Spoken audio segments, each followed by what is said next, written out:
to the City Show. Pat O'Melia here. You there? That's why I do this show, because you're there and you would like to be entertained. You would like to be informed and educated. I'll probably get 1 out of 3. Spring is finally here. First day of spring is pretty cold, but way cold. And don't forget everything on the bottom of the screen. Subscribe to us on YouTube, like us on Facebook, follow us on Twitter, Instagram, Vimeo, and live stream. For that matter, I got to talk to GoDaddy. We're having an issue over our website. GoDaddy, yes, I got to do a consumer thing. But be very careful with GoDaddy. As predicted, the Jersey City Board of Education has blown by the billion-dollar budget.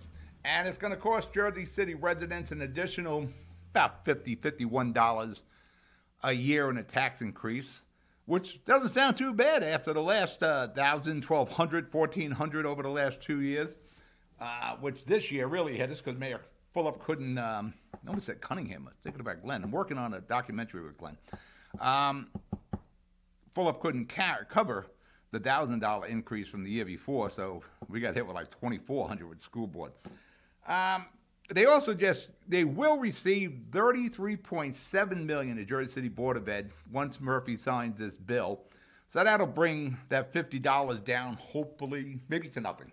But the problem with that is, I'll bring this a little closer, is next year, there won't be $33.7 million, nor will it be $89 million that they're using from the American Rescue Plan, the COVID money. So next year, that falls on you. That $122.7 million, and surely more than that, because unlike other school districts that had cuts from the state, they made some belt-tightening moves. Jersey City Board of Education will just go out and hire more people and just run the bill up. That $122.7 million and more will fall directly on you, the residents of Jersey City, the property owners and the renters. We need to get a handle on the Jersey City Board of Education. All right, we're going to break the commercial, then we'll get the show going. You're watching The City Show. I'll be right back. Jersey City Medical Center is healing, enhancing, and investing in Hudson County because your heart doesn't beat just for you. So get it checked. When your bones are healthy, it lifts us all. We're delivering joy daily in our Lord Abbott Maternity Wing and providing New Jersey's only NCI-designated comprehensive cancer center. We'll continue building our medical network and taking every precaution for your safety so that we can all be healthy together. Burns Brothers Memorials, Monuments, and Markers, 787 Tunley Avenue, Jersey City. Hudson County's only monument maker, serving all faiths and cemeteries. Design, studio, and launch inventory on site. Cemetery inscriptions and custom orders welcome. Burns Brothers Memorials, Monuments, and Markers, 787 Tunley Avenue, just south of Secaucus Road. Craftsmanship that will last for all eternity. Burns Brothers, Jersey City, Albert H. Hopper, North Arlington. Visit us on the net. If you need to see a doctor, RWJ Barnabas Health has 2 easy ways to do it from anywhere. You can see an urgent care provider 24/7 on any device with our Telemed app.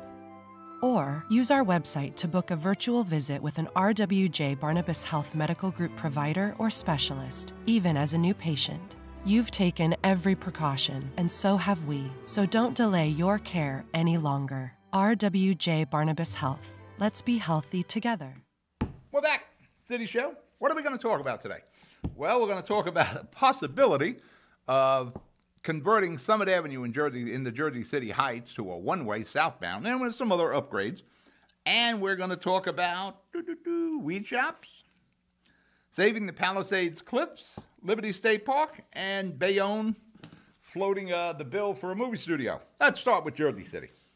It was reported last week, first came out on Twitter, and then there was a press release, that Jersey City has been awarded $8.1 million for various upgrades on Summit Avenue. Summit Avenue from 139, the highway, to Secaucus Road, basically right up to Union City. What that will encompass is they'll do upgrades to the 33 intersections on Summit Avenues, and those upgrades, they'll have 19 intersections will receive traffic signals. What we really need is more red lights. Pedestrian crossings, they'll update the crosswalks. They'll put in the walk don't walk signage. There'll be protected bike lanes. There'll be safety signage, those yellow signs, maybe some of those solar signs. You see them a lot in Union City. Brian Stack was one of the first people to embrace solar stop signs. And this is all, and this was reported on Twitter. And then City Hall, Jersey City Hall, released a press release. But oddly enough, omitted in the press release was the converting of Summit Avenue to a one-way going southbound. I know the council person for Ward C, Richie Borgiano, was very adamant about not converting Summit Avenue to a one-way going southbound, and with good reasons. If you were to convert Summit Avenue, I'm basically talking to people who live in the Heights. I know some of you drive in through the Heights once in a while. For us that live in the Heights, if you convert Summit, because Central's on the back of my mind here. You convert Summit to a one-way southbound, and southbound would be going towards Journal Square. That will jam up the Jersey City Heights. Think about it right now. You're in the Heights. You're a Heights person. Think about Central Avenue. As it is now. Now it's blocked up all the time. It's backed up. There was a picture, somebody on Twitter about a car that flipped over on Central. The person had to get out and flip it over themselves because there's no way you can go fast enough on Central to flip anything. The only thing you do is flip people off. And I try to avoid Central as much as possible. If it wasn't for my P.O. box on Central Avenue, I would be able to achieve that, with the exception of KJ's, but that's way down on Central and Beacon. The problem with Central is really from, South Street down to Franklin Street. It's all backed up. I mean, the lights are timed poorly. God forbid it's school getting out. Then you got the crossing guards are all out in the street. Cars are double parked. It's Central Avenue. It's always been that way. For that matter, one time I got a ticket. There was a car double parked, and I went around the car. I'm heading north. Went around the car, and there's a new cop. He was being trained. There was two cops watching him. Pulls me over and gives me a ticket for this. And I'm telling you, did you see this? Now, keep in mind, Central is one lane each direction. I actually went to court to fight the ticket. And I'm talking to the judge, and there was a Jersey City cop there. And I asked her, and she was female. I asked the young lady, the officer, I said, did you work in the north? She goes, yes. And I'm like, then you understand Central Avenue. And the judge kind of smiled. I was going to ask if I could have the cop as a witness. I beat the ticket because it's Central Avenue. But think of Central Avenue if all the northbound traffic from Summit went on to Central or Palisade. You would jam up the Heights. There's really absolutely no benefit to doing that. There's numerous cons to this, and there's very few pros. But think about that. If you moved all the northbound traffic, and that's a lot of traffic, especially people coming home, onto Central, Palisade, or even Kennedy Boulevard. Now, at least Kennedy Boulevard is 2 lanes in each direction, not the case on Palisade and Central Avenue. That would literally jam up the Heights. Now, I don't know who came up there. I didn't hear any survey. For that matter, there's some questions on, they're talking about converting part of St. Paul's Avenue, where I'm born and raised, Dogpatch, Jersey City. St. Paul's from Tunley to Kennedy Boulevard will become a one-way. And I believe the one-way is going west. But I found out, talking to Councilman Richie Borgiano in Ward C, that 75% of the responders to the survey said just leave it as it is. And it's fine the way it is. But there's this mindset that we have to try to, change all the roads in Jersey City, try to force a bike lane here or there. And what we're talking about, Summit Avenue, I would love to see a survey done. Give the people of Jersey City Heights an option. Do we want to see Summit Avenue become a one-way? I guarantee you it would be more than 75% will say just leave it as it is. All right, we're going to break for commercial. We'll pick up this topic on the flip side. You're watching The City Show. I'll be right back. I've got cancer. We've got the highest level of cancer care. The latest clinical trials. Researchers working to find a cure. And nurse navigators to guide you every step of the way. At New Jersey's only NCI-designated Comprehensive Cancer Center, your safety has always been our top priority. I've got cancer, but I also have peace of mind. Jersey City Medical Center and Rutgers Cancer Institute of New Jersey. Let's beat cancer together. Consumer Carpets, 3408 Kennedy Boulevard in the Jersey City Heights. Your one-stop store for residential and commercial floor treatments. Carpeting, linoleum, tiles, laminates, hardwood floors, area rugs, remnants. All major brands, all in stock. Free estimates, same-day installation. Consumer Carpets, it's savings, selection, installation. Credit cards and debit cards accepted. Financing available. Consumer Carpets, price to fit your budget, installation to fit your schedule. On the net at consumercarpets.com. Consumer Carpets, Jersey City, 201-792-2712. Stevens Jersey City Ford, certified parts and service located at Route 440 and Communipaw Ave, is your #1 source for Ford and Lincoln automotive needs. We use certified Ford Motorcraft products to keep your Ford running in top shape. Motorcraft parts are backed with the Ford warranty, which includes a 2-year unlimited mileage guarantee. Our team will have the right Motorcraft part to ensure the best performance from your Ford or Lincoln. You can order in person at the parts counter or online. Let us help keep your Ford or Lincoln in the best shape at Stevens Jersey City Ford. We're back, City Show. Pat Amelia here. We're talking about possibly converting Summit Avenue to a one-way going southbound because Jersey City is going to get $8.1 million. Maybe the idea is maybe City Hall's thinking, well, we can put all the northbound traffic on Cambridge maybe. That's a block down from Central. And you can run that. The only thing you have to do when you get to South Street, you have to make that a legal left-right, real quick one there, where the old Mustang Lounge was. You go, whoop, whoop, whoop.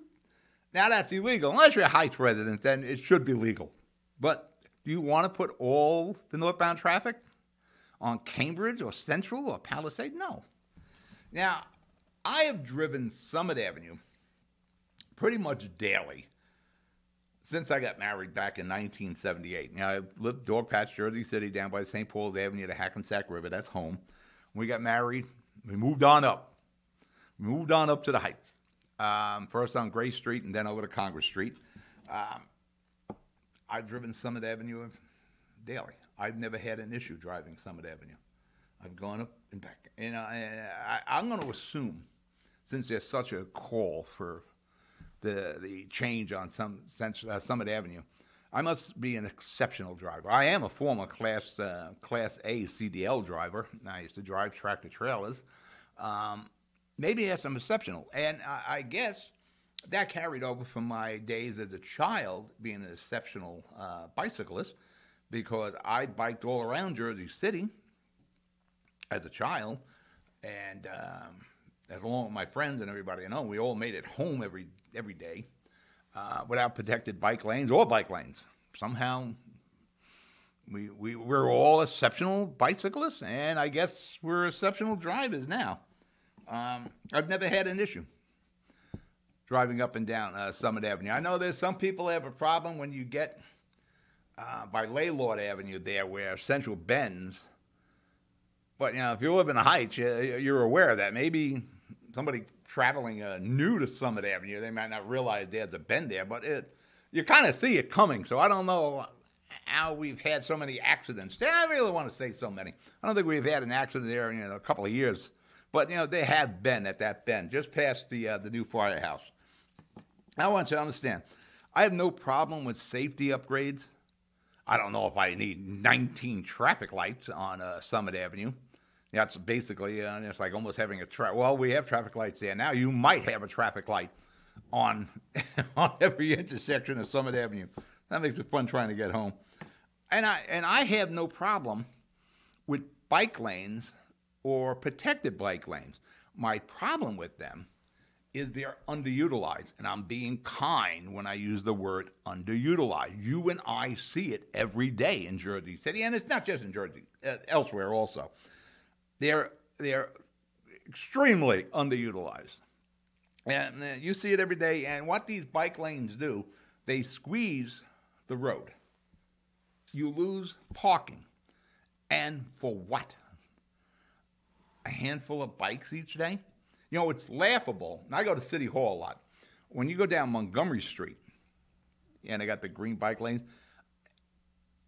in the last 2, 3, 4 months or so that I've been going down to City Hall, I think I've seen one bike from Montgomery Street, and I'm getting on Montgomery Street.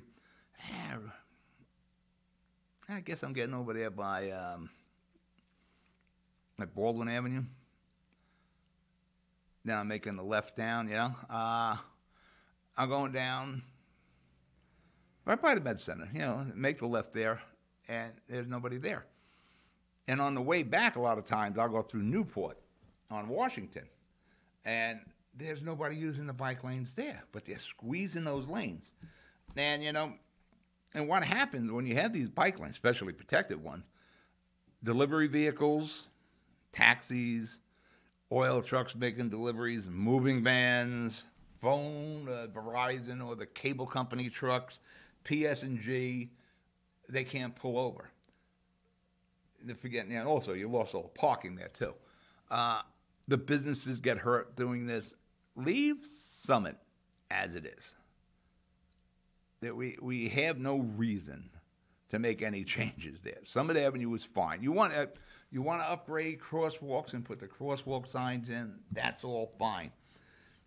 In the numbers game between vehicles, motorized vehicles, cars, trucks, SUVs, that sort of thing, and bikes lose. And we see it every day. You'll see hundreds of vehicles to one bike.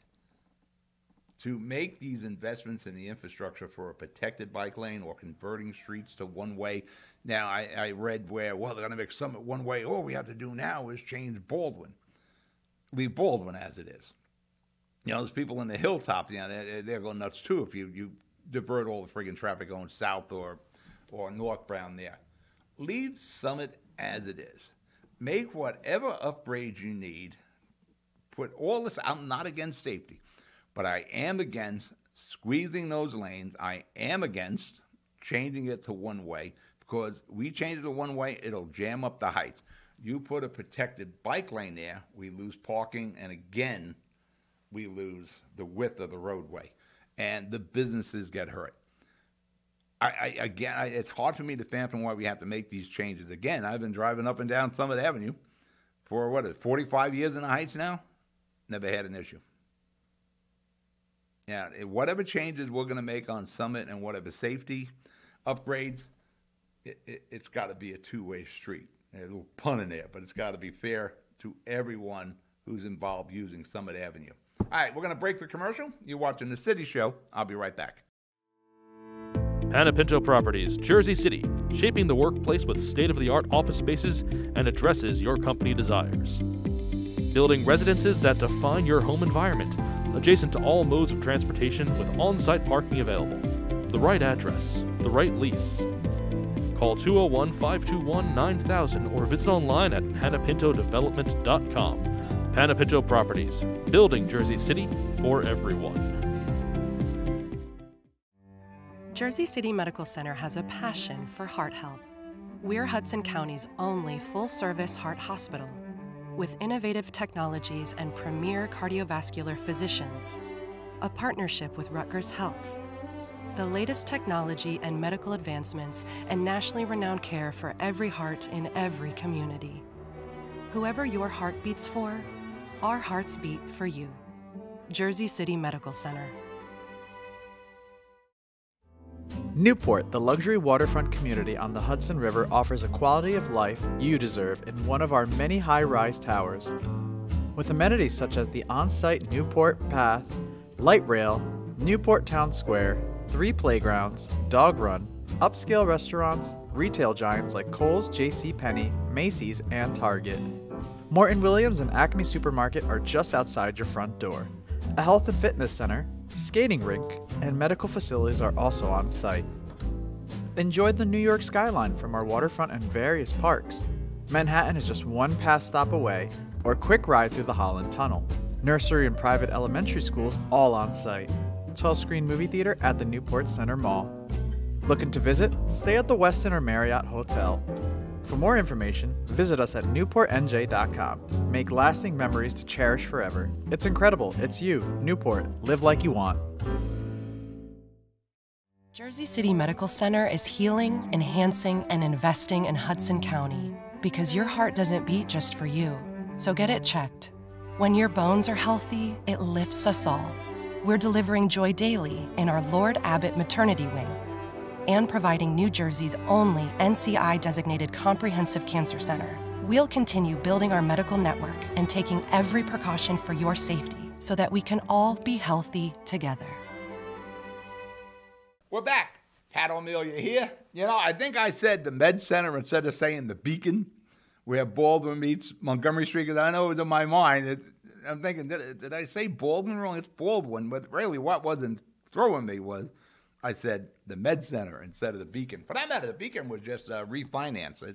They got a $275 million refinancing of the Beacon. Amazing how far that's come. And I guess since 2005. That was one of the last things I think Glenn D. Cunningham was involved with, was the Beacon with George Philopoulos and MetroVest and all that. All right, let's get to quick hits here. What is the big deal with running a weed store, a marijuana store, pot store, whatever you want to call it? You know, we talked about last week, there might be 8 of them on Central Avenue. I've spoken to some people. They're going to look at the 8 of them on Summit Avenue. There are some requirements that they're 600 feet, you know, that the city isn't enforcing right now. The city's going to have to enforce that. But as I said, we got to protect the weed guys, the weed entrepreneurs from themselves. But if you read these things, all the requirements, like local donations to civic and not-for-profits and all, they got these seminars for selling weed. They're doing traffic studies. You got to make sure you have such a percentage of local ownership. When a liquor license moves from the Heights to downtown, and they pretty much all of them have, we still have the bones of all those bars in the Heights, but the liquor licenses are down to some downtown Jersey City now. Did you hear anybody having to jump through all these hoops to open a bar in some hotel or an office building? No, I don't understand why the weed people have to do this. And I'll tell you something. Pot sales have been going on in Jersey City for a long time, a very long time. Same thing in North Bergen. North Bergen really did it wise, I think. They put all the pot stores down like on Tunley Avenue in the industrial section. You got to do a little driving to go get some weed in North Bergen. Kudos to Nick Sacco. Now there's talk about the cannabis lounges now, where, you know, it'll be like a pot bar. We'll see where Jersey City comes in on that, and the rest of our fine towns in Hudson County. But really, you know, pot sales have been going a long time. Why is there such requirements on the weed? We don't have the requirements on liquor stores or bars. Saving the Palisades clips. Kudos to Brian Stack. He's standing up for the Palisades clips. For that matter, there's a bill in Trenton. It hasn't moved anywhere about completely saving it. The Hoboken Council representatives recently attacked Mayor and State Senator Brian Stack, because Brian Stack is a very powerful individual in Hudson County and in the state of New Jersey. And Hoboken realized you're not going to beat Brian Stack, because first off, he's super powerful, and secondly, he's on the right here. He's trying to save the views of the Palisades clips. So the town went back to the developer, and they said, listen, we're not taking on Stack. They're never going to admit that, but that's what happened. We're not taking on Brian Stack. What they advised this developer to do, instead of going high, go lower and wider. So these various political council people on the city council in Hoboken, some have taken shots at Brian Stack. Ruben Ramos was one, but Ruben used to be an assembly person in Jersey City under Brian, and that probably didn't work out, but he's a good council person. Good guy, too, Ruben. Tiffany Fisher. If I'm Tiffany Fisher, I'm going to start worrying about being reelected. taking a shot at Brian Stack, and Brian Stack's got a memory like an elephant, and taking all the shots you took at Fulop. You put these two guys together with a common goal of knocking you out of your race for a re-election this year, probably not a wise move. But kudos to Brian Stack for saying, hey, I don't want to block the views of the clips. You know, these people who live here, they should be able to look out. And we should have done that before we allowed a lot of this development at the base of the cliffs to block those views. Liberty State Park. Now, you probably read there will be no stadium or concert hall. There'll be no fun. Now, I'm not a big park person. I've been to Liberty State Park. The only thing that changes in Liberty State Park in all the friggin' years I've been going there was private sector. But the only ones that make any difference there, whether it's the marina, the Liberty House, Martrack. I've yet to go inside Martrack. Every political event I go to is always in the Liberty House. Any upgrades that have ever been done is all private sector. And over the years, I remember when I first started covering Jersey City, Brett Stirling was the mayor. He wanted to put a water park down there. That was defeated. You had another marina. That was defeated. I'm not sure I agree with extending a golf course. But, you know, they put basketball courts and baseball fields and a stadium and a concert hall. Anything where you can generate revenue to cover the operating expenses of that park is a win-win. It is a very big park. Clean up the friggin' land if it's contaminated. We clean up everything in Jersey. Let's clean that up and do more with the land. And I love Sam Pessin, but we've got to find a common ground with Liberty State Park. Bayonne is okayed $65 million in bonding, plus issued a 30-year tax abatement to the 888 movie studios. It's a big studio production house they're going to build. I'm not sure Bayonne, again, Jimmy Davis's city, should be financing, using that money that could be used for other things in Bayonne instead of going to a movie theater, production studio. The problem is there's going to be a lot of production studios, major ones. There's going to be one in Newark. There's one in Jersey City. There's going to be one in Bayonne. There's going to be one in Monmouth County. And not even mentioning all the ones in New York City. Plus, New York is going to change their tax structure for the film industry to compete with Jersey. So it could get pretty competitive, make it to the point where we're giving these production houses money to operate in Jersey. And I'm going to be the first one with my hand out. All right. You be good. You be safe. I'll talk to you next week. Good night.